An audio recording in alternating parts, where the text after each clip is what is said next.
Ok. Quello dobbiamo fare ogni volta. Ci siamo dunque, allora benvenuti a tutti, chiunque voi siate, ovunque voi siate. Siamo qua per celebrare la giornata della memoria 2021. Oggi portiamo avanti un progetto insieme all'Associazione Culturale Il Pungolo, che è l'organizzatrice. Si è creato, come molto spesso succede a Serramanna di questi tempi, un bel gruppo di lavoro. Ci sono tante persone che hanno collaborato all'organizzazione dell'iniziativa.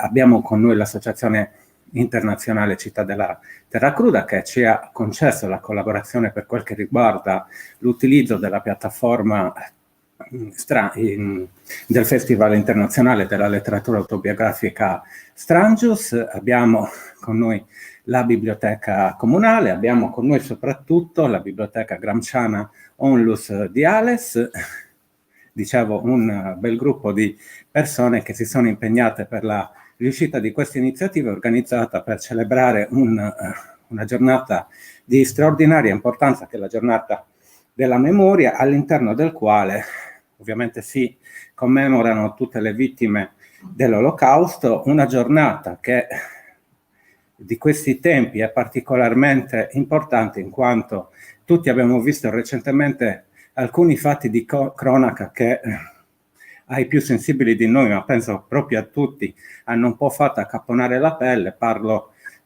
degli avvenimenti nel consiglio comunale di un paese, se non sbaglio, Ligure, dove alcuni consiglieri comunali hanno pensato bene di effettuare una votazione facendo il saluto fascista. Penso anche a un'iniziativa addirittura dedicata alle scuole, se non sbaglio a Cinisello Balsamo, dove un evento in streaming che è stato diciamo hackerato da parte di un singolo neonazista o un gruppo di neonazisti. Poi saranno gli inquirenti, chi di dovere a effettuare le opportune verifiche. Comunque un periodo dove si sta purtroppo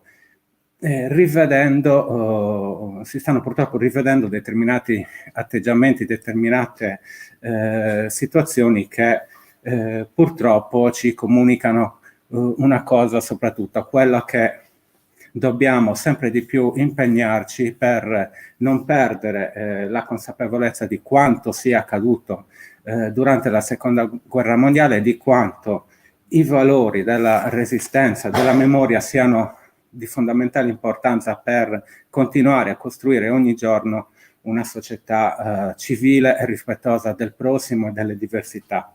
Ricordo alcune iniziative che il Comune di Serramanna negli anni ha portato avanti per promuovere, per celebrare la giornata della memoria. Penso, ne citerò alcuni, mi scuserete se qualcuno me lo dimentico. Nel 2018 abbiamo avuto lo scrittore Claudio Vercelli, che ci ha parlato di triangoli viola e dunque delle persecuzioni di cui sono stati oggetto i testimoni di Geova durante la Seconda Guerra Mondiale. Abbiamo parlato l'anno successivo con Bruno Maida, un docente universitario che ci ha parlato della Shoah dei bambini. Nel 2020 dovevamo ospitare il docente universitario Luca Bravi. Purtroppo questo evento è stato annullato in quanto relativamente alle restrizioni dovute al primo diffondersi della pandemia del coronavirus. Con lui dovevamo affrontare un argomento molto importante e molto affascinante come il Porrai, ovvero le persecuzioni che hanno dovuto subire le popolazioni Rom e Sinti. Oltre a questo, l'anno scorso l'amministrazione comunale di Serramanna all'unanimità in Consiglio Comunale ha concesso la cittadinanza onoraria alla senatrice Liliana Segre, che proprio in quel periodo lì stava subendo numerosi attacchi abbastanza vigliacchi, semplicemente perché aveva promosso in Senato una proposta di legge che riguardava la promozione del rispetto per le minoranze. questa giornata straordinariamente importante. Siamo riusciti a portarla avanti tra mille difficoltà, ripeto, grazie alla collaborazione di tante persone che con il loro impegno, con il loro entusiasmo, con la loro professionalità ci hanno comunque dimostrato che anche di questi tempi la cultura può e deve avvicinare le persone tra di loro e può e deve diffondere ancora determinati valori. Io mi avvio al termine di questa mia piccola introduzione. Ci terrei a ringraziare Maria Grazia Cossu, come al solito disponibilissima e sempre pronta ad accettare gli inviti del sottoscritto, ma di tutta l'amministrazione, ma in ultima analisi di tutta la comunità, e il maestro Pepe Manias, che rappresenta qui la biblioteca Gramsciana Onlus di Ales, che aiuterà Maria Grazia nella presentazione. L'ospite di oggi è la docente universitaria Elisa Guida, con cui affronteremo due tematiche importanti, che è quella del racconto dell'esperienza di vita di Piero Terracina e un altro argomento che molto spesso viene sottovalutato, viene affrontato diciamo non come dovrebbe essere, che è quello del ritorno dei sopravvissuti all'Olocausto, alle loro abitazioni, alla loro terra. Non mi resta altro che augurare buon lavoro a entrambi, anche ovviamente all'ospite. Buona serata. Grazie. Buonasera, prendo subito il posto dell'assessore, saluto ovviamente la professoressa Elisa Guida, autrice appunto di questi due libri, uno Senza perdere la dignità, una biografia di Piero Terracina, uscito proprio pochi giorni fa per i tipi di Viella, e La strada di casa, che appunto parla del ritorno dei sopravvissuti, sempre edito da Viella nel 2017.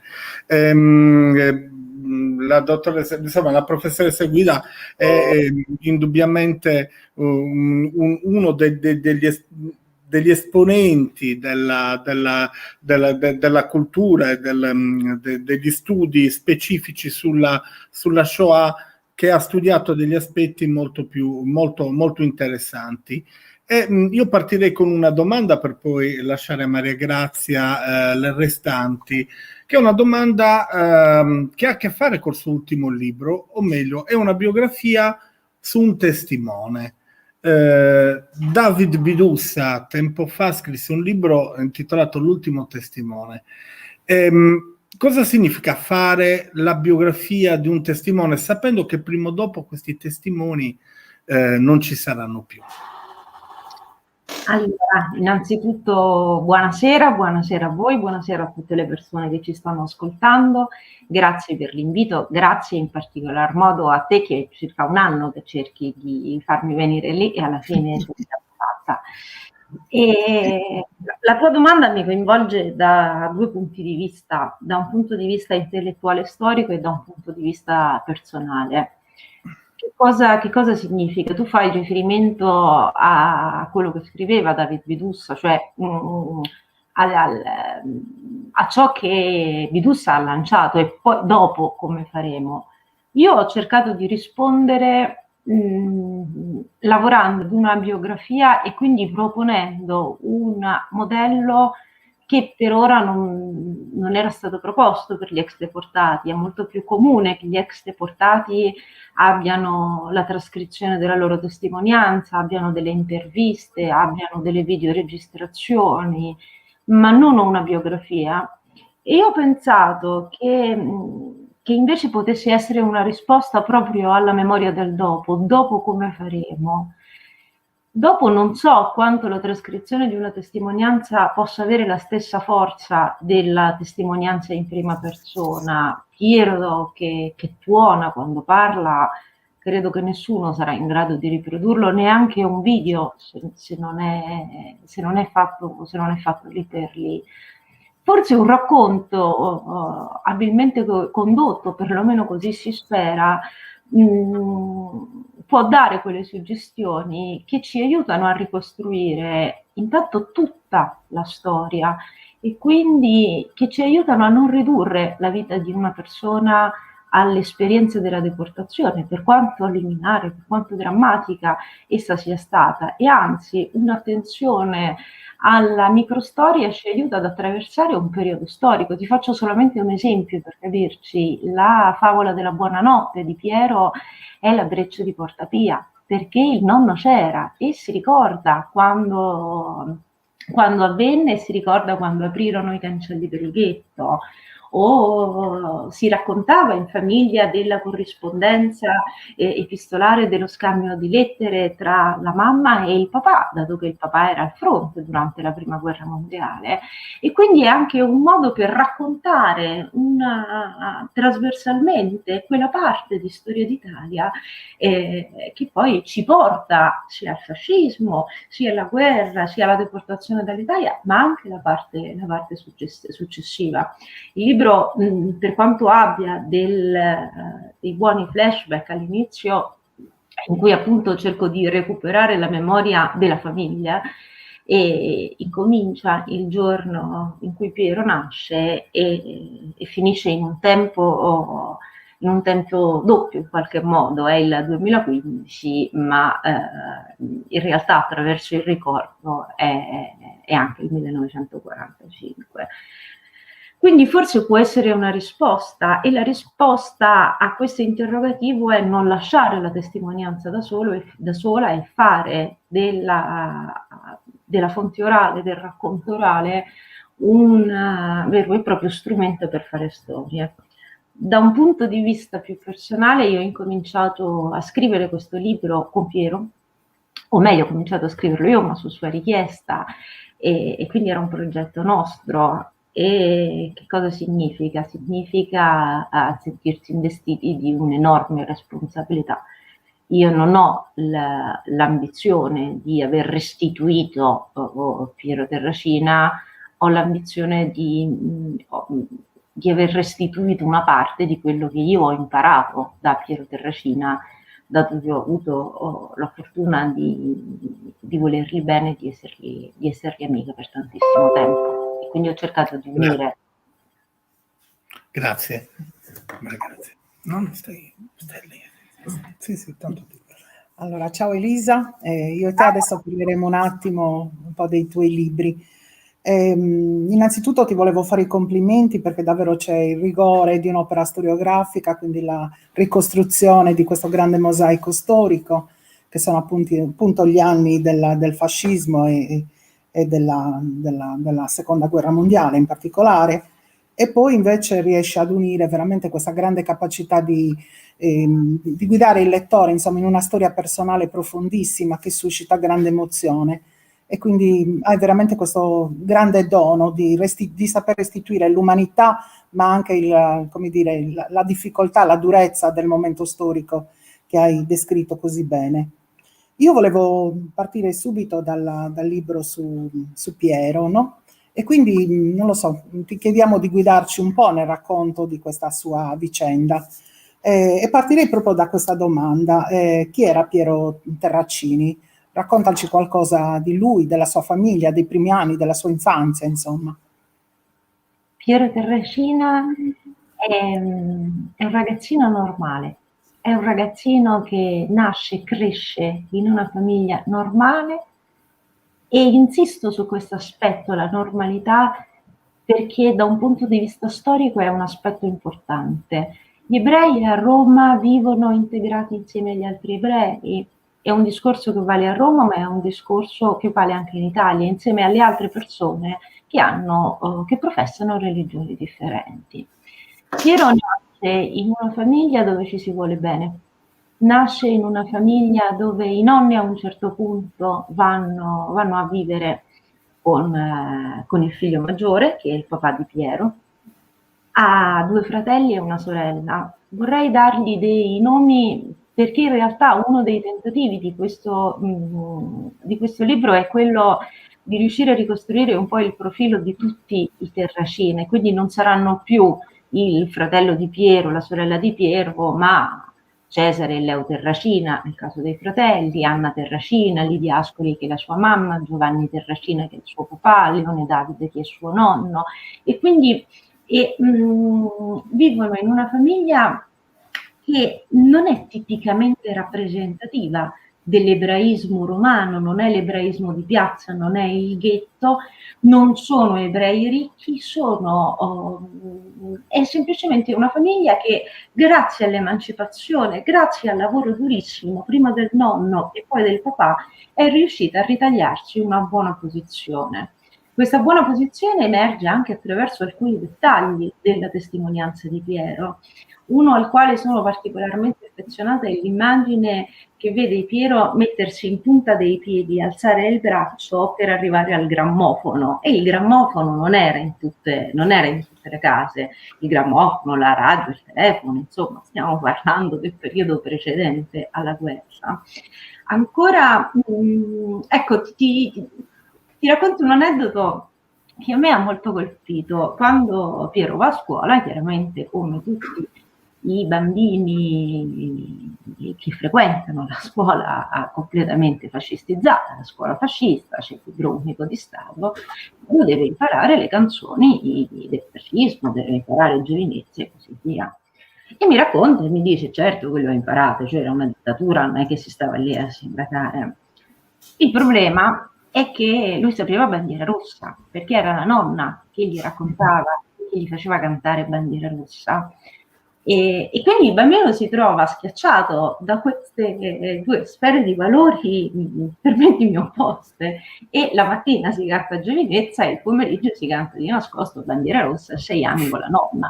Una nonna che negli anni 30 insegna, racconta Bandiera Rossa, fa imparare a memoria ai nipoti, è un bel ritratto, ci fa un po' capire qual è la storia culturale di questa famiglia.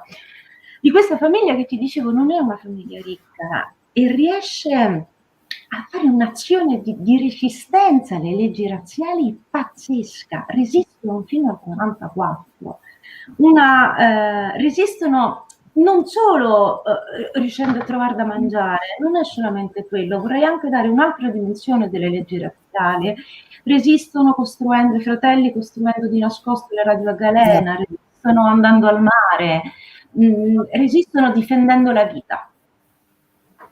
Questa è un po' la loro forza, forse anche, vero? È un po' un modo per esorcizzare il pericolo che vedono intorno a loro. Credo che sia un modo per esorcizzare, ma soprattutto credo che ci dia anche un'immagine un po' meno dicotomica delle leggi razziali e del passato. Noi siamo abituati a pensare alle leggi razziali facendo riferimento all'espulsione dalla scuola e all'espulsione dal lavoro, e per carità è verissimo. Il fatto è che durano 5 anni. E in 5 anni la vita non è fatta solo di esigenze primarie, soprattutto lui ha 10 anni, i fratelli ne hanno 15, 16, 17, è fatta di incontri, di amici, di fidanzati, di voglia di andare in bicicletta, nel frattempo scoppia la guerra. Altra pagina che ho cercato di raccontare è, sebbene agli ex deportati razziali non sia mai stato chiesto del periodo precedente, generalmente si chiede del 38 e poi si chiede che cosa succede con la deportazione, ma le bombe non è che abbiano fatto differenza, o la tessera lunaria, o la fame, o la città che cambia.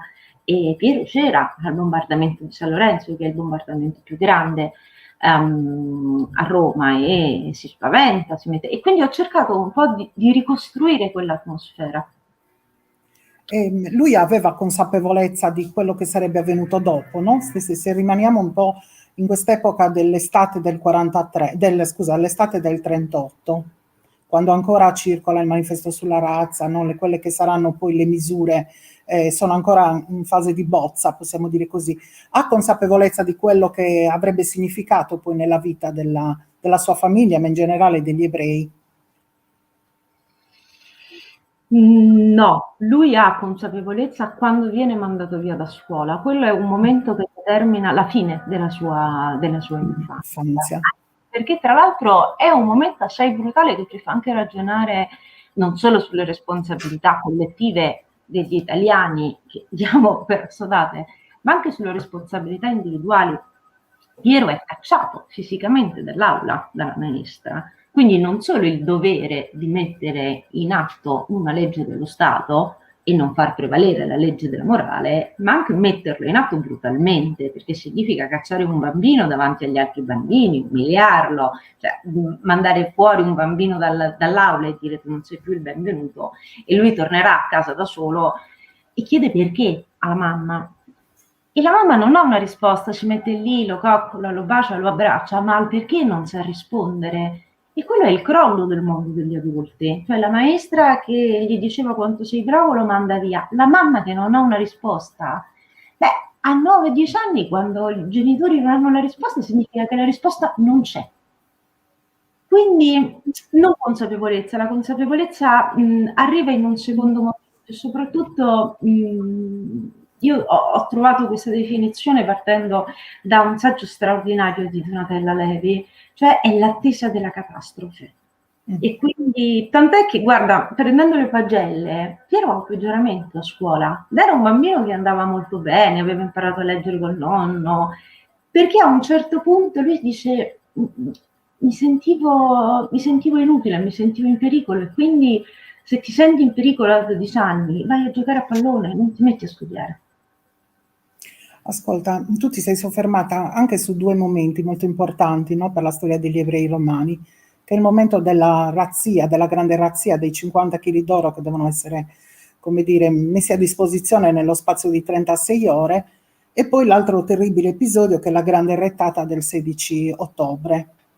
Poi hai scritto un'altra cosa, quindi parlando di questi avvenimenti, hai scritto un'altra cosa che mi ha colpito molto. In generale, quando tu cerchi di dare voce, di ricostruire un po' le testimonianze orali, dove dici che oltre alle parole che vanno, che insomma i testimoni ti raccontano, i discorsi che i testimoni ti fanno, quello che conta molto di più è quello che loro non ti dicono, oppure le parole che usano, nel senso che c'è anche un tentativo di, come dire, di difesa anche del proprio vissuto, del proprio pudore, della propria esperienza che è stata in qualche modo censurata anche dagli avvenimenti. Quando Piero ti raccontava questi avvenimenti in particolare, quindi questi due momenti del 16 ottobre e quello della razzia dell'oro, che giustificazione si può trovare a una tragedia così grande? Guarda, giustificazione nessuna, lui non le ha mai, assolutamente mai cercate. Ti devo dire, i momenti in cui le parole di Piero pesavano come il suo non detto erano quelli successivi, perché la razzia ancora la raccontava, perdonami, sto banalizzando, quasi con facilità, perché lui sopravvive alla razzia. E raccontava invece commosso della raccolta dell'oro la storia della caldarrostaia. La caldarrostaia, che è una ragazza, una signora che appunto vende caldarroste su Ponte Sublicio, e pare che il papà di Piero l'abbia vista e abbia visto tutto questo tram tram e abbia portato la sua catenina. E per lui non è una signora, è il riscatto di Roma, è il riscatto di quelle persone, di tutta la sua città che non si è alzata, mossa nel 1938, che non l'ha difeso e che invece in quell'occasione torna a essere una città solidale o semplicemente umana. Il non detto è pesato tantissimo nelle parti successive, cioè quando mi ha incominciato a raccontare del suo arresto, della deportazione e dell'esperienza concentrazionaria. E lì ti devo dire la verità, non credo che lui abbia difeso se stesso, credo che lui abbia difeso me. Nel senso, io ho incominciato a parlare con lui verso i 20-25 anni e ho finito quando è morto. Quindi nel frattempo io sono cresciuta e nel frattempo da studentessa sono diventata studiosa e storica ed è cambiato il suo modo di parlarmi. Ha aspettato che le mie spalle potessero essere abbastanza grandi per raccontare. La storia di Piero procede con insomma, il periodo che trascorre a Fossoli, alcuni mesi, poi il 22 maggio del 1944 c'è la partenza verso Auschwitz. E tu ad un certo punto scrivi una cosa che anche questa mi ha colpito molto, dove dici che Piero sopravvive usando la strategia della trasparenza. È una frase molto, molto forte questa.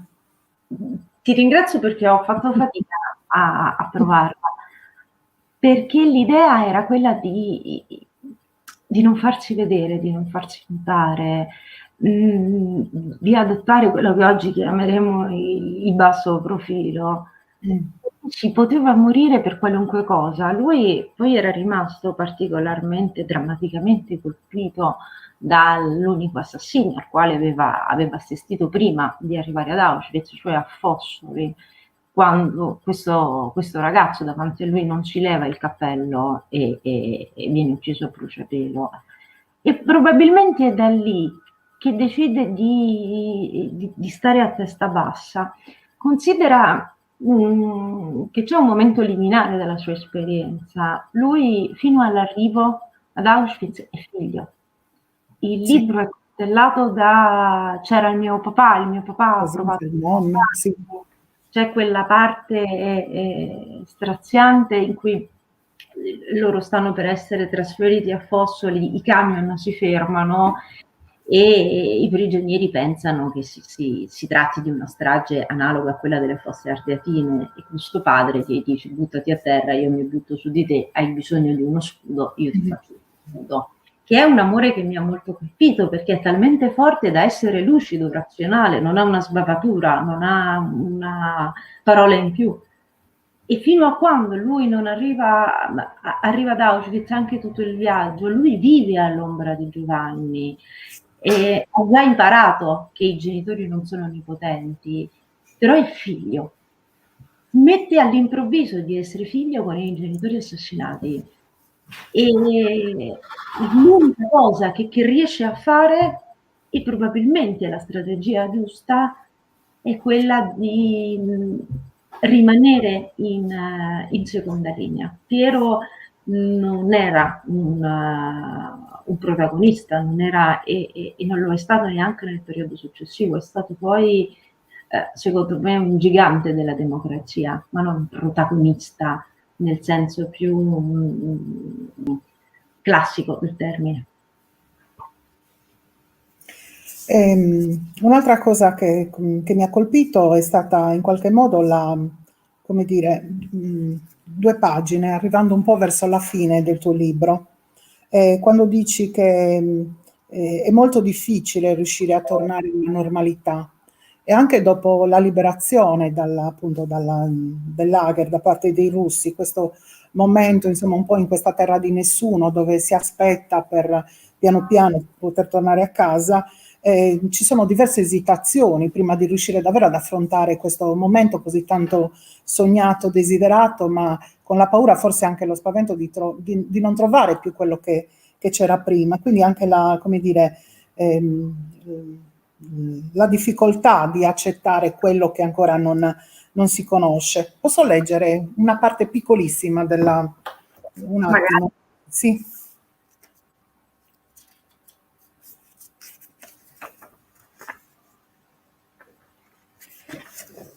Dici così, siamo a pagina 233. In realtà il timore dominante non era affatto quello di posticipare il giorno del ritorno a casa, ma piuttosto quello di arrivare e scoprire che i fratelli erano morti. Il paesaggio che gli correva davanti, ma Piero neanche lo guardava. Non faceva altro che domandarsi: e se torno e non trovo nessuno? E che faccio da solo a Roma? Nel letto dell'ospedale di Auschwitz, a Katowice, Gliwice, Sochi, Odessa, non aveva fatto altro che aggrapparsi con forza alla speranza di riabbracciarli. Era solo una speranza, per carità, ma lui ne viveva. Tornare a casa significava scoprire la verità e io temevo di non trovare più nessuno. Paralizzato dalla paura, si rese conto di non essere ancora pronto per affrontare la verità e per la prima volta pensò di non voler tornare. Temeva di non poter vivere senza Anna, Leo e Cesare. E fu così che Ayasi scese da quel treno che lo avvicinava all'Italia senza voltarsi indietro. Questa mi pare di aver capito anche dalla lettura dell'altro tuo libro, La strada di casa, sia stata un po' un'esperienza che ha accomunato diversi insomma, diversi ex deportati.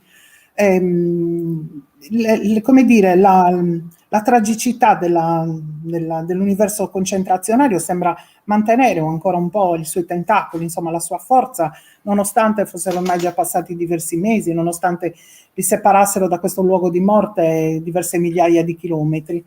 Ti ha raccontato qualche altra cosa su questo momento? Mi ha raccontato la sua enorme difficoltà e, come dicevi bene tu prima, è piuttosto tipico, è piuttosto caratteristico. Se proviamo anche a immaginare, non è difficile cercare di comprendere come mai, perché, provo a dirlo in estrema sintesi, la speranza torna dopo il lager, la speranza non c'è nel lager, non c'è il pensiero, non c'è... Levi diceva non c'era neanche sofferenza, c'era la sofferenza per essere percossi, per il freddo, per la fame, ma aggiunge, ma anche un asino soffre per la fame, per il freddo e per la sete e per la fame. È una sofferenza diversa, è una sofferenza animalesca. La sofferenza e quindi anche la paura e quindi l'incertezza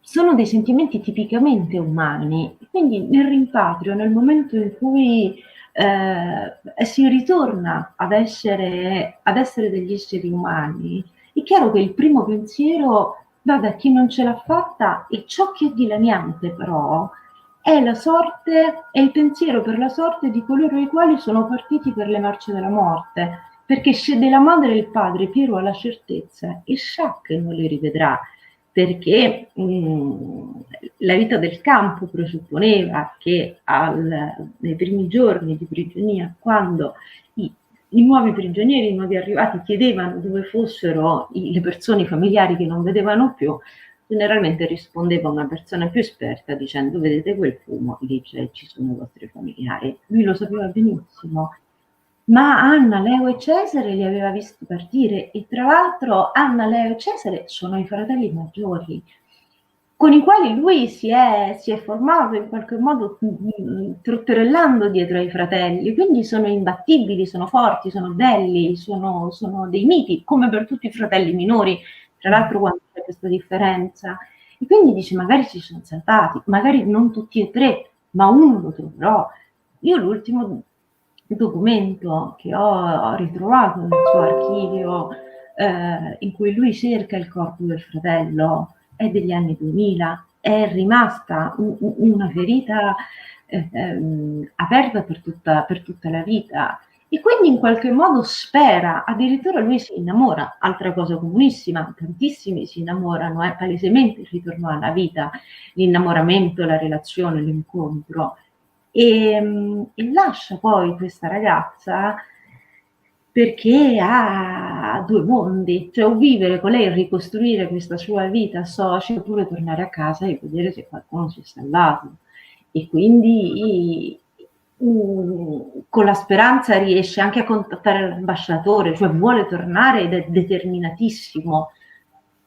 E poi quando ci sta ed è quasi arrivato, gli viene il terrore, perché ci siamo quasi, e adesso sta per finire l'illusione, sta per finire la speranza, e quando la speranza finisce significa che bisogna fare i conti con la realtà. E la realtà con la quale Piero ci trova a fare i conti da ragazzino, anche se ormai ragazzino non è più, è quella di tutta la famiglia sterminata da Auschwitz-Birkenau e o nei campi dove da Auschwitz-Birkenau sono stati forzatamente trasferiti. Il libro si conclude un po' con il racconto, come dire, delle vicende di Piero come testimone, no? E dici che appunto alla fine degli anni 80, all'inizio degli anni 90, è cominciata questa nuova grande avventura che sembra restituire un po' un senso anche al suo vissuto, nel bisogno di raccontare, di essere un testimone lucido di questi avvenimenti.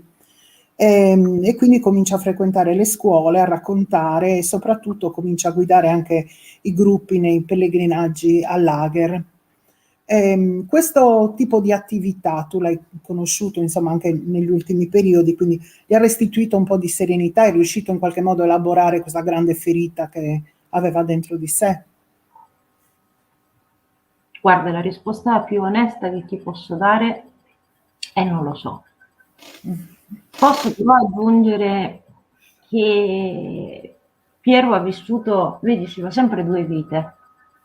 La prima va da quando sono nato ad Auschwitz-Birkenau, la seconda va dalla liberazione ad oggi, diceva sempre. E nella mia seconda vita sono stato anche felice. Ho lavorato tanto, ho avuto degli amici, parlo con i giovani, ho una famiglia, Piero ha una famiglia che gli ha fatto da manto, che lo ha abbracciato per tutta la vita. E lui diceva sono stato anche felice. Il peso di quello che ho visto, che ho vissuto, a volte diventa insostenibile perché da Auschwitz non si torna. Quindi non credo ci sia un'unica risposta. Su dirti che io Piero felice l'ho visto. So anche che se penzolava una corda in terrazza gli ritornavano davanti agli occhi i morti impiccati dell'altro. Certo.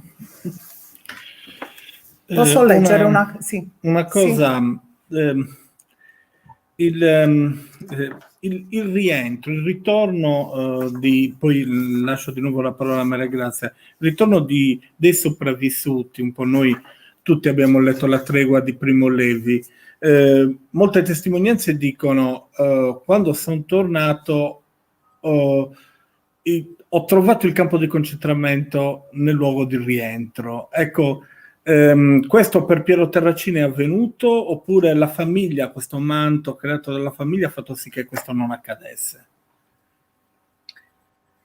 Piero Terracina si è trovato in un paese che non lo voleva, in un paese che ha chiesto le tasse durante gli anni in cui il padre non le aveva pagate perché erano apostoli o ad Auschwitz o era stato assassinato, in un paese dove le case si occupavano perché le case non c'erano gli sfollati, quindi la casa di Piero viene occupata e lui si trova nella condizione di ritagliarsi una stanza in un appartamento oramai dove ci sono altre persone. Quello è l'appartamento dove ha vissuto la sua famiglia, in un paese che non lo aiuta a ricostruirsi, e all'interno di questo paese Piero ha però la sua grande forza, chi è la famiglia e chi sono gli amici. Non faccio poi troppa distinzione tra la famiglia e gli amici perché chi conosce Piero sa che i rapporti sono talmente stretti, cioè i cugini, che sono i cugini più grandi, sono i cugini che giocavano soprattutto con i fratelli di Piero, perché sai, tra i 10 e i 14 anni c'è veramente molta differenza. Diventano in qualche modo i fratelli di Piero, tant'è che i figli di questi cugini sono in qualche modo quasi figli di Piero. Quindi in un paese che non lo accoglie e in un paese dove non si sente libero di parlare e dove non ha nessuna intenzione di parlare, ciò che più lo ferisce è: che cosa hai fatto per salvarti? Cioè, che vuol dire chi è morto al posto tuo? E lui dice: non ho mai preso il pane a nessuno, quindi si è ripiegato in se stesso. E anche per questo mi è piaciuto raccontare questa storia, perché è la storia di una famiglia normale e di una persona normale. Tu dicevi, tutti abbiamo letto la tregua. Levi è molto altro prima di essere un testimone. Levi scrive un'opera d'arte, è un intellettuale, sono gli intellettuali quelli che arrivano prima, tant'è che nel 47 esce Se questo è un uomo. Piero Terracina invece è molto più rappresentativo del percorso più lento e completamente privato inizialmente di chi intellettuale non è. A proposito dei viaggi che faceva con i ragazzi, con gli studenti, ne ha fatto una decina, dici, ad Auschwitz. Nel 2005 c'era con lui anche Samuel Modiano. e scrivi: neppure questa volta è difficile immaginarli mentre attraversano il campo da uomini liberi e vecchi, stanchi ma forti della presenza di così tanti giovani che li ascoltano. Sono passati 61 anni dalla prigionia, quando sporchi di fango e di paura si aggrappavano alla speranza di sopravvivere fino a sera, poi fino alla sera dopo e a quella dopo ancora, senza neanche riuscire a immaginare che avrebbero vissuto così a lungo. Camminano uno accanto all'altro e sono di nuovo i due ragazzini di allora. Sapevo che sulla rampa avrei assistito per la seconda volta alla fine della mia famiglia, allo sterminio della mia comunità, racconta Samuel, che più si avvicina al filo spinato, più nitidamente rivede il volto della sorella dall'altra parte. Anche Piero cammina nel suo passato ed è lì, sulla banchina, a cercare la sua mamma con Leo e con Cesare.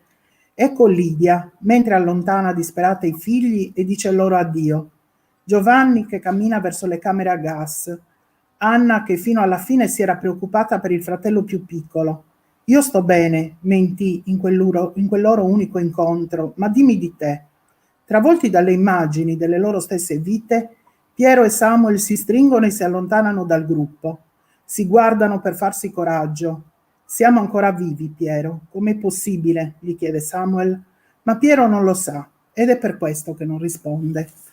Come ritorna ogni volta, secondo te, da questo viaggio? In qualche modo aver dato testimonianza agli studenti, ai ragazzi, è un modo per allontanare ancora di più il pericolo che un fatto così tragico possa ancora ritornare, anche se la storia purtroppo anche recente smentisce. In altri luoghi del mondo sappiamo che ci sono situazioni molto simili a questa, anche se in modi e in luoghi diversi. Però secondo te questo esempio, questa lezione civile altissima che lui dava e che lui ha dato, può essere un po' anche la chiave di volta di questa consapevolezza che i giovani, le istituzioni, l'opinione pubblica hanno comunque del dovere di ricordare. Quest'anno sono i 20 anni insomma, che si celebra la giornata della memoria. Cioè quanto è cresciuta di importanza questa ricorrenza, secondo te, anche nella vita di tutti noi, insomma? Guarda, ho avuto la possibilità di accompagnare più volte Piero in questi viaggi della memoria da Auschwitz-Birkenau, quindi ti so dire come partiva e come tornava. E stava male e stava bene. Stava male perché da un punto di vista personale ritornava là. Quindi l'immagine, che ti ringrazio tantissimo di aver letto, non è un'immagine che mi sono inventata, l'ho proprio visto star là e stare là allora, non so come spiegartelo. E aveva un altissimo senso delle istituzioni e credeva in un modo spropositato nei giovani, nei ragazzi, nelle persone che ascoltano, nei dibattiti. Quando dico un gigante della democrazia, è perché l'ho sempre visto combattere per le cose in cui credeva, per quei valori di cui ha visto la più profonda negazione. E credeva tantissimo nella comunicazione con i ragazzi. È stato un enorme comunicatore. Piero suonava, Piero aveva un modo di parlare, l'ho ascoltato parlare davanti a platee di migliaia di persone e stavano tutti là che pendevano e io stessa ci pendevo e credo e per anni ho ascoltato e non era mai la stessa storia.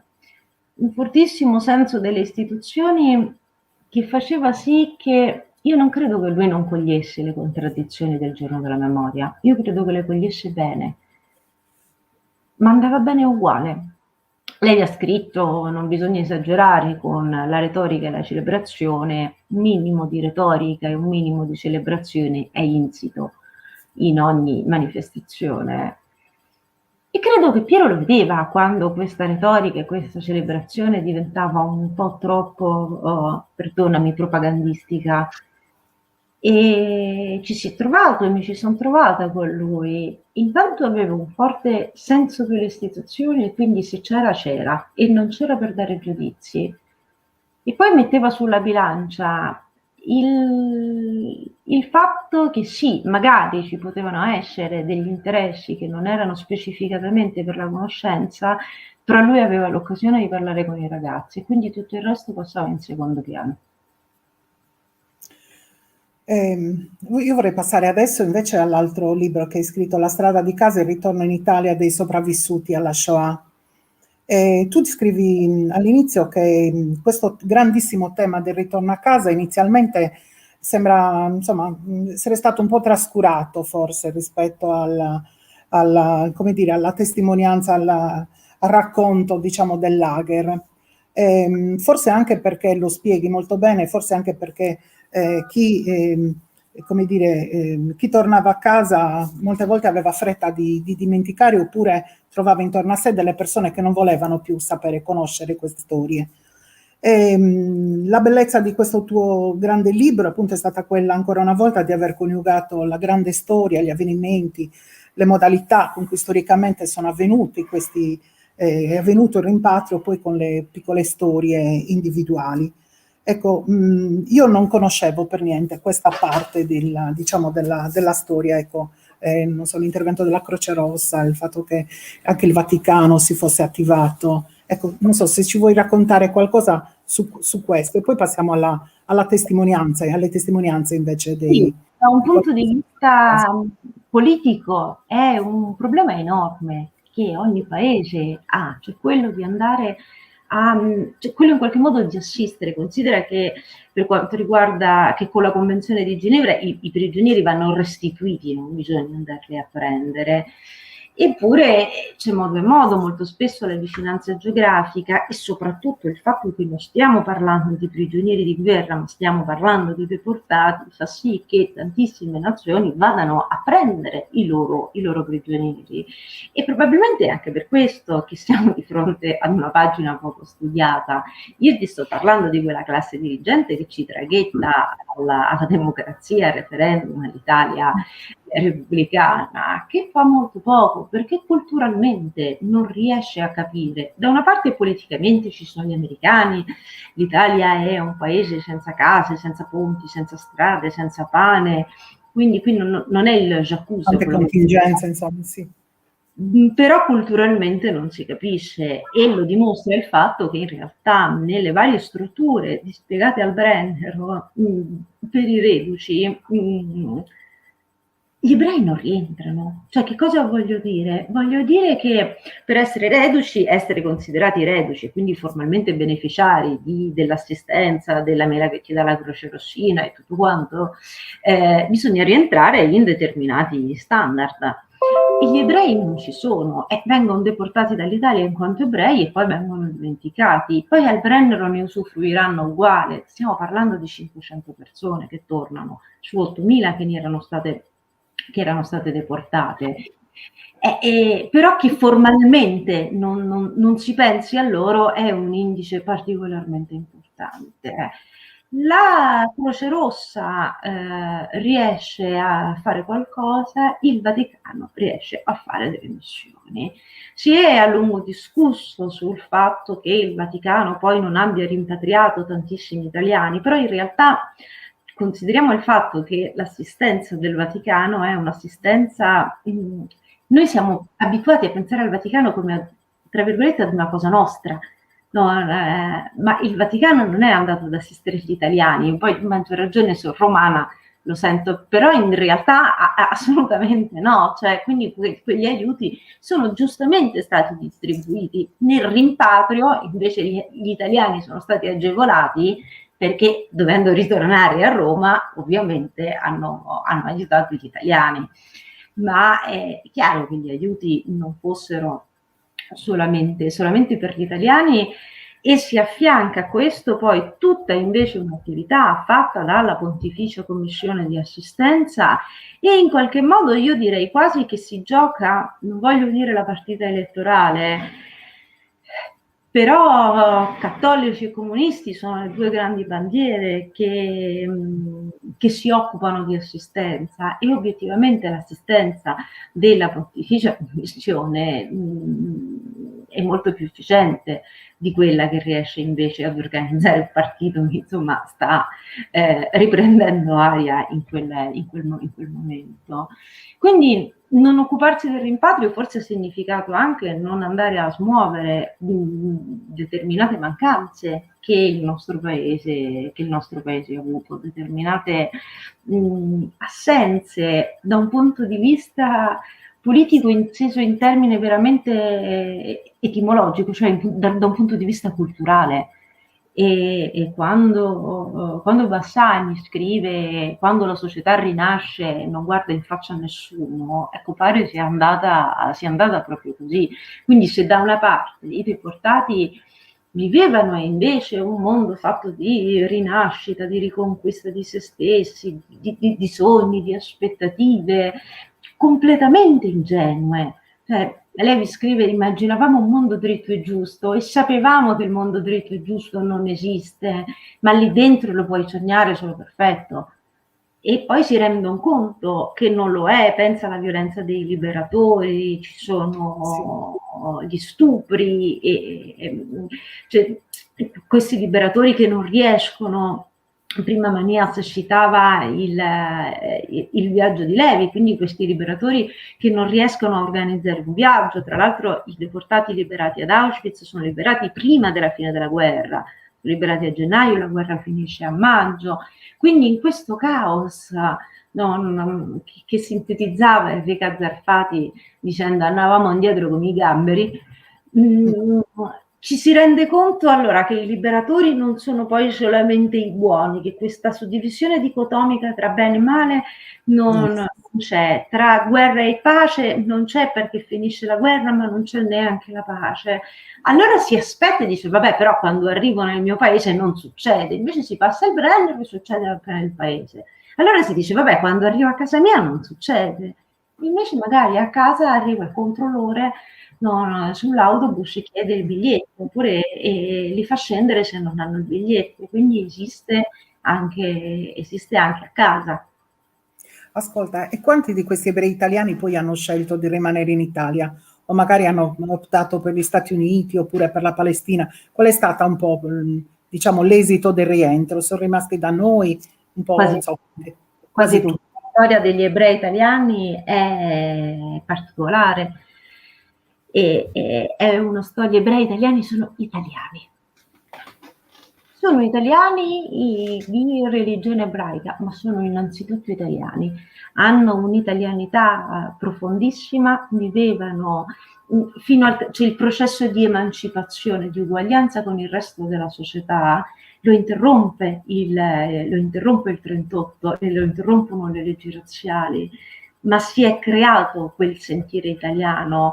Alla prima guerra mondiale i primi che rispondono e sono accesi interventisti sono proprio gli ebrei italiani, che in qualche modo si sentono di dover ripagare la corona per averli emancipati. Quindi è dal 1848 tutto sommato che impariamo ad essere italiani a prescindere dalla nostra religione. E quindi e poi considera che in Italia l'occupazione è, tra mille virgolette, durata poco rispetto a tanti altri paesi, e che l'operato, sebbene il 16 ottobre del 43 la Chiesa abbia faticato a prendere una posizione e sostanzialmente non l'abbia presa, poi la maggior parte degli ebrei italiani si salva grazie ai giusti, grazie a degli interventi, grazie molto agli interventi di chiese, conventi e monasteri.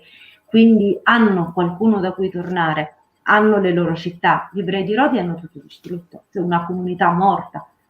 Allora loro cercheranno di andare, di ricostruirsi in un altro luogo.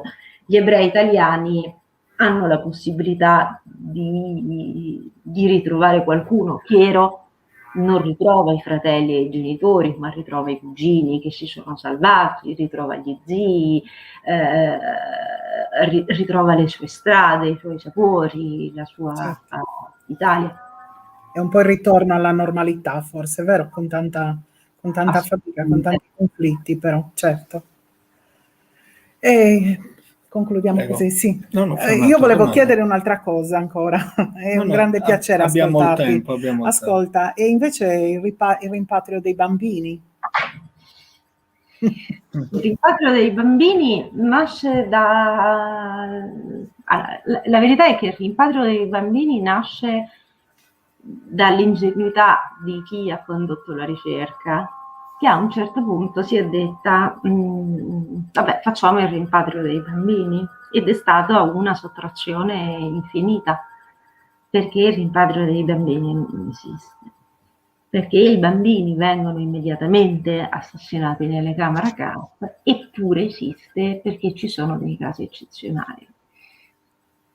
Ciò che mi ha maggiormente colpito quando ho intervistato queste bambine, ti parlo poi delle più piccole sopravvissute di Auschwitz-Birkenau italiane, che si chiamano Alessandra e Tatiana Pucci, la prima cosa che mi è venuta in mente, in realtà sono due. Innanzitutto, uno a 6 anni non sa dove vive. Sono quelle due sorelle, stai parlando di quelle due sorelle che stanno che intervistano. Negli Stati Uniti, sì. Non sanno tornare a casa, ma neanche dal supermercato. Cioè, se un bambino si perde, a me è capitato di perdermi da bambina e essere rimasta là ferma come tutti i ragazzini. Come torni dalla Polonia?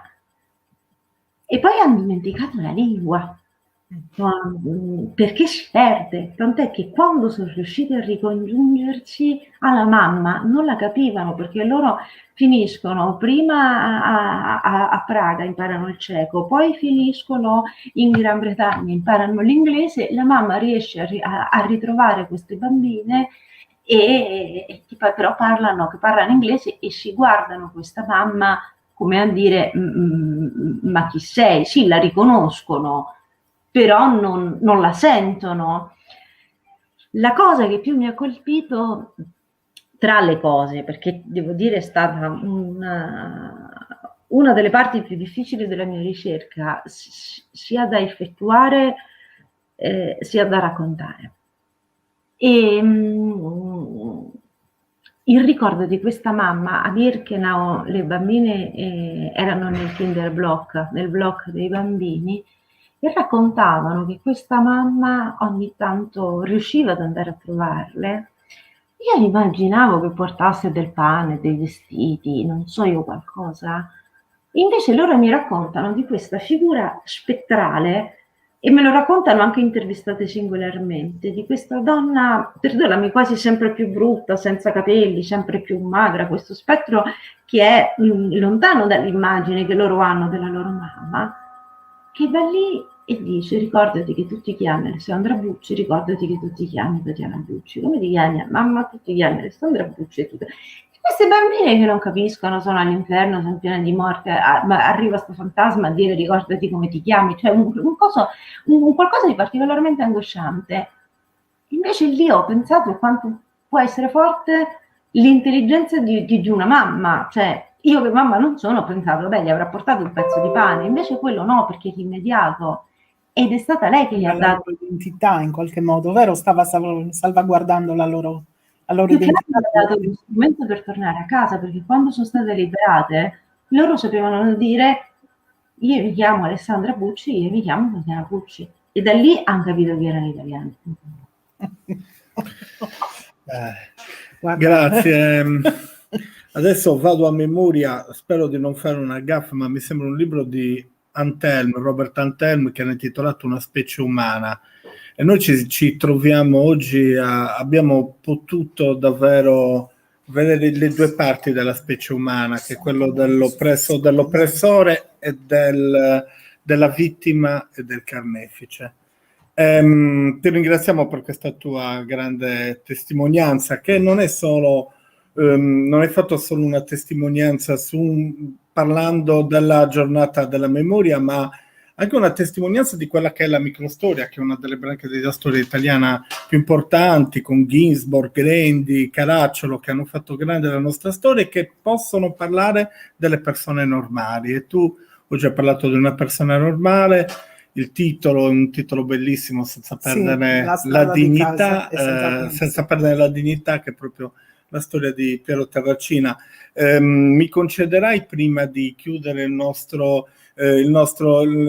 nostra conversazione, quella di ringraziare questo piccolo staff che si è creato oggi in questa diretta. Tra l'altro mi dicevano che abbiamo superato le dirette del Festival Strangers, quindi veramente siamo molto contenti e ringraziamo tutte le persone che ci hanno seguite, che sono Alex, Davide, Deborah, che ci hanno aiutato in questa nostra diretta. Lascio quindi la chiusura alla professoressa Cossu e ti ringrazio ancora. Finalmente siamo riusciti a chiudere il cerchio, ad averti con noi, e ne è valsa la pena aspettare tanto. Grazie. Grazie a te, grazie. Davvero, anche personalmente, anche per me è stata una lettura veramente profonda, importante, e anche come dire, la leggerezza con cui riesci a parlare, a scrivere di argomenti così forti. C'è un animo molto gentile dietro, e questa forse è la cosa più bella, che riesce a coinvolgere maggiormente anche chi legge, perché non è facile fare delle letture anche così dure, insomma. Io volevo chiederti l'ultima cosa è un'esperienza esistenziale, in fondo, sia quella appunto dei testimoni, e sia in qualche modo anche la tua, che hai dato voce, ecco, a questa ricerca, a questo lavoro. Che cosa ti rimane? Qual è la tua, come dire, il tuo stato d'animo dopo aver raccontato e quindi in qualche modo reso eterni, foscolianamente, no? Queste figure, no? Quando dici che ripetere il nome è un modo per consegnarlo all'eternità, no? Forse lo dice Maida, adesso non ricordo nell'introduzione, però è bellissima anche questa immagine della fiaba di Rodari, insomma.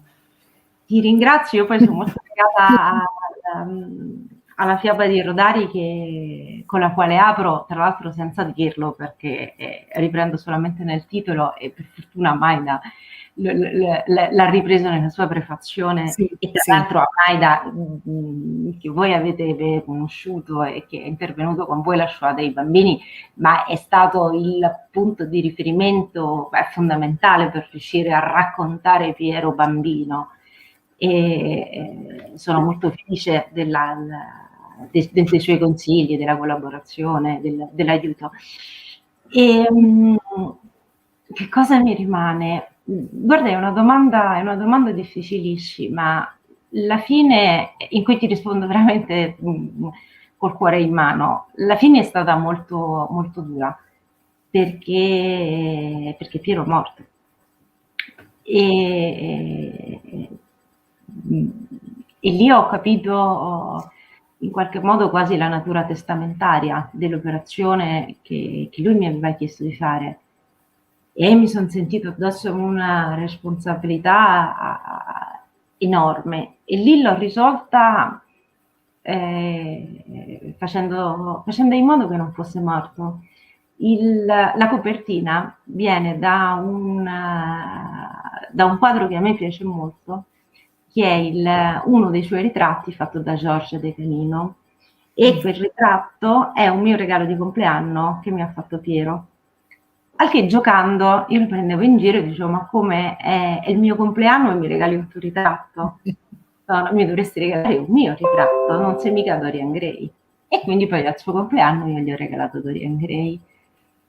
E quindi, fino a quando io poi ho continuato a scrivere, per quanto fosse difficile, pensavo a Piero tutti i giorni, quindi è stato un po' Dorian Gray questo libro, e per me è chiaro che lo rimarrà, sia da un punto di vista non vorrei dire di memoria, ma proprio di impegno. Ecco, quello che ho capito con lui, quello che ho imparato standogli, crescendo in parte con lui, e che memoria a volte è un qualcosa che interpretiamo in maniera un po' troppo lasciva, è impegno. E forse in qualche modo è anche un po' colpa sua. Io ho sentito anche non so come spiegare, ma quasi un senso di frustrazione ad occuparmi di quasi tutto questo orrore e poter fare molto poco. Potevo occuparmi di memoria, potevo occuparmi di storica, ma potevo agire poco sul mio presente. E quindi forse è un po' anche a lui che devo la mia formazione così complessa, che ha fatto sì che da quest'anno io ho cominciato a insegnare in carcere, cercando di coniugare, no, la cultura e l'impegno anche nel presente, non Grazie. solo nell'ambito storico. Grazie davvero per questo lavoro bellissimo, grazie per averti conosciuto soprattutto. Grazie a voi, sono molto contenta, mi sono sentita a casa. Grazie. Vuoi chiudere tu, Guido? Sì, no, io sono tornato soltanto per fare 2 piccole comunicazioni. Innanzitutto ringraziamenti a tutto lo staff, in particolar modo a Elisa Guida per la sua straordinaria testimonianza. Dico giusto 2 cose. Una me la sono scordata prima nell'introduzione, come faccio sempre.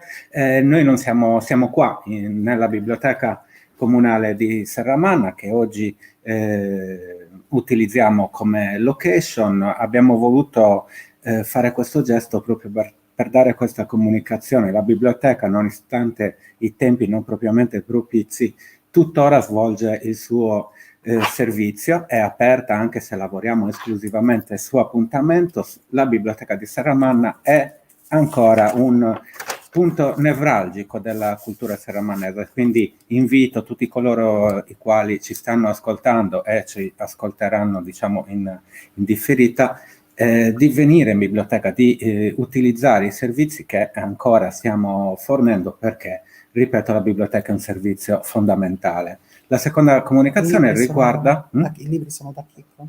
Sì, esatto. La seconda comunicazione riguarda gli utenti, diciamo, dei Serramanno del circondario. Noi come partner dell'iniziativa abbiamo anche la libreria La Sorgente, che dispone di entrambi i libri che sono stati presentati oggi. Quindi se qualcuno vuole approfondire, vuole leggere questi testi, li troverà da Chicco nella libreria La Sorgente.